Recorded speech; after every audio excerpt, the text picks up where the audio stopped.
Farms Ministry in the Filer continues to raise funds to keep this program on the air in the Magic Valley. This program reaches out to its viewers with a gospel message and is aired twice each Sunday, once at 8 and then once at 10 a.m. And it's also being viewed here, I understand, in the Treasure Valley at 10 a.m. At 8:30. 8:30. All right, 8:30, I've been told, okay. This 30-minute worship service is filmed at the Fort Wayne Seminary, and it's a blessing to those who are homebound and to many people who during this time have to keep a social distance and they are at home. Dr. Nancy Almodovar from Mountain Home is very thankful for having heard this message on Worship Anew a few years ago. The good news that she heard led her to make a call to Reverend Kellerman in Faith Lutheran Church in Mountain Home. So here we are just happy to have Dr. Nancy with us today to share her story. Dr. Nancy, do you want the mic? Okay.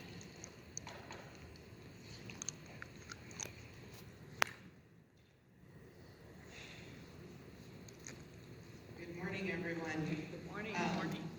I am thrilled to be here to talk about Worship Anew. When I found out about it, it was called Worship for Shut-ins. But how many of you ladies from Idaho remember the winter of 2016 to 2017? The news called it Snowmageddon year. And it really, at Mountain Home, just did not stop snowing. Anyway, let me back up just a little bit. My husband, Bobby, and I had moved from New York City. Yes, New York City. When he retired, we moved to Mountain Home. Cultural shock, but very gracious to the Lord for the move. Our friends who lived here had told us, oh, Idaho gets all 4 seasons. And if it does snow, by noon it's gone. Not that year. Anyway, when we moved in to Mountain Home in 2014, the first 2 winters were great. We didn't even have to shovel. That was great. But in 2016, we found out Mountain Home didn't even have a snowplow. They had sold it 20 years before. So they had this little truck that came with somebody's personal snowplow on it and would just scrape the cul-de-sac of whatever snow it could grab. I remember my husband and I trying to get to church, which was a Dutch Reformed Calvinist church here in Boise. And we tried to pull out our little Honda Accord, and we got stuck in our own driveway. So we took the mats out of the car, tucked them under the tire in order to pull back into our driveway. Sunday was out, church was out. That happened over and over and over again that year. So one morning, my husband says to me, hey, I found the church service on TV. Okay, I come from Pentecostal background. I did not want to watch a televangelist. And I thought, okay, we'll watch. Well, it wasn't. It was back then Worship for Shut-ins, now Worship Anew. And it was Lutheran. And I thought, well, we have friends who are Lutheran. Okay, we can watch this. And we started watching it. And the first Sunday we watched, I was hooked. Because you were singing hymns I grew up with. And I knew the Lord's Prayer. It was comfortable. I was familiar with things. And the sermons were fabulous. They were law and gospel. It was that simple. And I absolutely enjoyed it. So usually Saturday night there'd be a snow dump.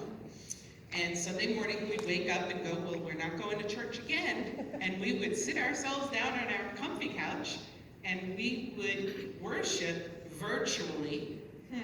Sound familiar lately? We would worship virtually with the LCMS. So by February of that year, I began to hunger for something more. And Bobby said to me, well, contact Worship Anew, see if they know a good church in Mountain Home. I said, okay. So we contacted them, and they told us about Faith Lutheran Church. And then they contacted Faith Lutheran to contact us. Well, we ended up there the following week because I was hungry for more than just television church. I needed fellowship. And we began to enjoy attending Faith Lutheran when the snow didn't stop us even in Mountain Home. Well, we ended up members by September 10th of that year and converted to Lutheranism because of Worship Anew.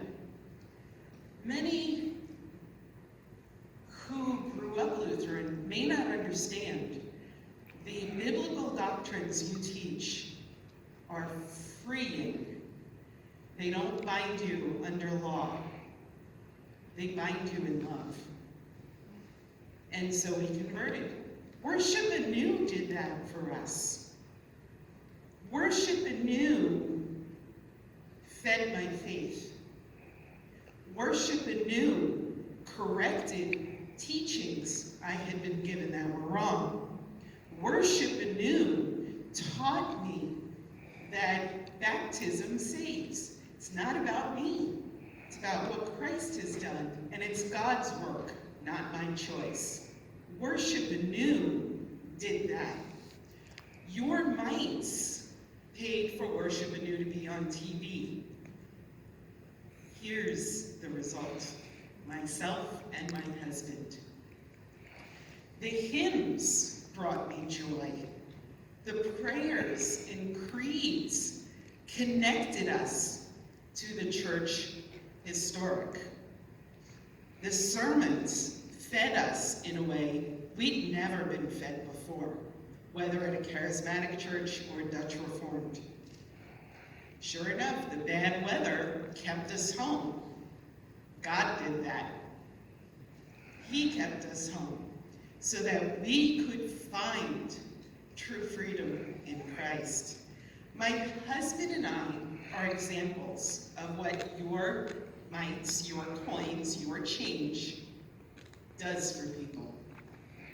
And I want to encourage you to keep doing that, to support the mites, whatever they may be.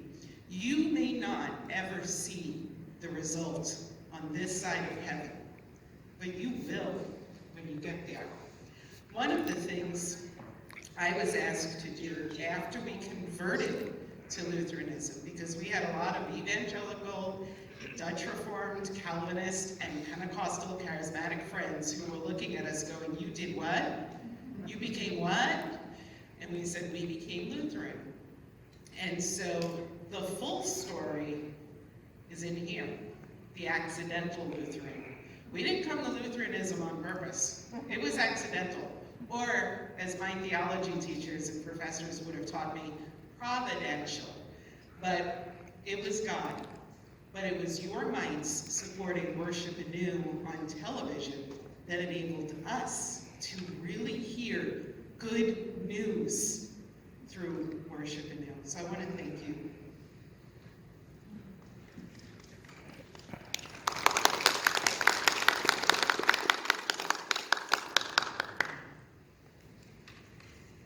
Thank you, Dr. Nancy, for those words. It's good to know how our mites are reaching out to people with the gospel. We have been raised Lutheran. Some of us, our whole life, we don't realize that what richness and blessing that we have, that freedom we have in Christ to serve Him. Thank you very much.